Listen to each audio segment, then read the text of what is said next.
Jinendra friends, this video is about the value of thoughtlessness, a speech which I got motivated by Acharya Mahapragya. Our minds are accustomed to act and think within certain limits only. They cannot have any idea of the limitless expanse and depth of consciousness. The raw material of intellectual knowledge is supplied by the sense organs. The sense organs have their own limitations. They can establish contact with gross things only. The mind works on the information supplied by the sense organs, and intellect organizes and arranges it. The knowledge which the mind and the intellect construct is not pure knowledge. It is often alloyed with attachments and aversions, with the feelings of pleasure and pain, and with hundreds and one other things. How much value should we put on such knowledge? That's the question mark. What we ordinarily call knowledge is adulterated knowledge. It is not as value as we think it to be. We value it because we have not been able to go beyond its limitations. We value intellectual knowledge because we do not know that there is a state of mind in which thinking does not exist. We will have a strange and revolutionary experience if we could go beyond the gravitational field of worldly existence to where time moves very slowly, where the push and pull of life are absent, and where time and motions do not become a burden. Now, how to come out of the gravitational field of thinking is a big question. The human self remains swamped around the sounds, forms, and bodies. They keep bombarding us continuously, and in such situations, we remain conscious of one thing only, and that is our body. As a matter of fact, the body itself is form which keep the self entrapped. We cannot see anything beyond the body. The body has vital force, is connected with mind, is connected with intellect. All these taken together constitute a vicious circle which has neither a beginning nor an end. The self finds it difficult to break this vicious circle. We will not be able to appreciate the idea of pure consciousness until we are able to appreciate the idea of a thoughtless state of mind. Thinking cannot lead to self-knowledge. We cannot know the soul with the help of its reflection. What we see in a mirror when we stand before it is neither our body nor the mirror, but only the reflection of the body in the mirror. It is on the basis of the reflection that we say that our body resembles it. We come to recognize the body whenever it comes before the mirror. In the same way, we can recognize the soul from its reflection. That is a yogic practice to see the shadow. The practitioner stands with his face towards the sun. He then looks at his shadow.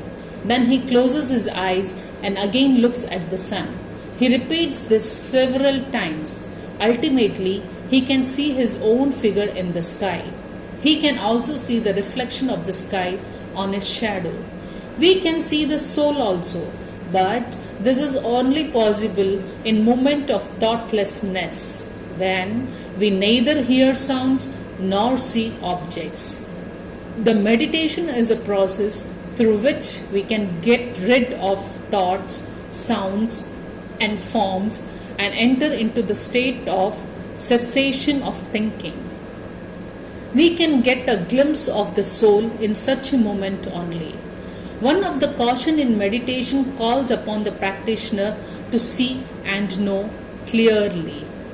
One who has entered in the soul leaves the state of meditation behind. He has not to meditate but to be in the soul, which is his true existence. This is a state of complete thoughtlessness. He who has arrived at this state simply perceives and knows nothing but the soul. The self-contradictory process of thinking continues only until the state has been realized and then ceases. Now, how can we achieve the state of thoughtlessness is a big question. No straight answer is possible. Only a misleading and confusing answer can be given. The question is an intellectual question about something which is beyond the reach of the intellect. One has to do a lot of hard thinking and hard searching before he can get a straight answer. Probably there can be no answer. No living being who has a body, mind, and intellect can attain a state of thoughtlessness, just as no being who is subjected to attachments, illusions, etc. can get freedom from miseries. This is very important fact to note. The state of thoughtlessness can be attained only by excursion. It is a fact that too much thinking results in the loss of energy. As a matter of fact, all kinds of activity produces a de-energizing process and tries the mind and the body out. Thinking is no doubt the function of the brain, but it has its own limitations. To go beyond limit is harmful. Thoughtlessness is not the function of the body even. It is not concerned with words and forms. It is the nature of self and therefore it involves no loss of energy. On the other hand, it produces additional energy in the body and the mind. Thinking causes loss of energy which has got to be compensated in order that we may be able to think more. Thoughtlessness needs no organic energy. It is a natural state of energy from outside. The first thing we need in connection with the attainment of a state of thoughtlessness is patience. We should first fix a target and begin with the concentration of the mind. Once a sufficient progress has been achieved in getting free from likes and dislikes, we will be able to develop the capacity to see and know. At this stage, we will be able to appreciate the idea of thoughtlessness. Perception and thinking cannot go together. One who thinks does not know, and one who knows does not think. Reflection and contemplation are mechanical activities of the mind. Perception and knowledge, on the other hand, belong to a different order. They are natural activities of a unified consciousness. We have to dive into the depth of consciousness in order to perceive and know. This diving may prove to be dangerous and requires great courage. We need courage even to die in search of truth. As a matter of fact, truth can be achieved only by those who are gladly prepared to die. Quite a few practitioners lose courage as soon as they have entered into a state of thoughtlessness and break off. Words do not affect meditation, but they become ineffective in a state of thoughtlessness. They may give twist and turn to the process of meditation.